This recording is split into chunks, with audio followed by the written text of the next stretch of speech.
আসছে আবহাওয়ার খবরে। ভরা বসন্তে অকাল বর্ষণে বাংলার বহু জেলা ক্রমাগত ভিজছে। এই মুহূর্তে লাখ টাকার প্রশ্ন হলো, বৃষ্টি আর কতদিন? বাংলা ছাড়াও বহু রাজ্যে বর্ষণের পূর্বাভাস দিয়েছে আবহাওয়া দপ্তর। বাংলায় রবিবারের আবহাওয়া কেমন থাকবে? মৌসুম বিভাগ বলছে, দেশের পাহাড়ি উপত্যকায় কড়া নাড়তে শুরু করেছে এক নতুন পশ্চিমী ঝঞ্ঝা। বলা হচ্ছে, পশ্চিমী হিমালয়ের এলাকায় 24শে ফেব্রুয়ারি থেকে 1 মার্চ পর্যন্ত বরফপাতের সম্ভাবনা রয়েছে। জম্মু ও কাশ্মীর, লাদাখ, হিমাচল প্রদেশ, উত্তরাখণ্ডে 26 থেকে 27 তারিখ পর্যন্ত রয়েছে বর্ষণ ও বরফপাতের সম্ভাবনা। ফেব্রুয়ারির শুরু থেকেই কমছে শীতের দাপট।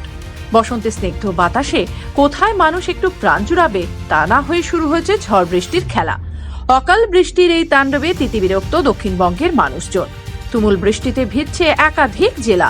চলতি সপ্তাহের শেষেও বৃষ্টির ভ্রুকুটি বজায় রইল দক্ষিণবঙ্গের জেলাগুলিতে। পূর্বাভাস, আগামী 4 দিনই বিরাট খেলা দেখাবে এই আবহাওয়া। ভরা বসন্তে কালবৈশাখীর ছায়া। তাপমাত্রা স্বাভাবিকের ওপরে থাকলেও ঝড় বৃষ্টি বাড়বে শনিবার থেকে। পশ্চিমী ঝঞ্ঝার দাপট তো রয়েছেই, সেই সাথে আক্রমণ শানাবে ঘূর্ণাবর্ত। সাঁড়াশি আক্রমণে ভালোই ঝটকা খাবে জেলা থেকে শহরতলি।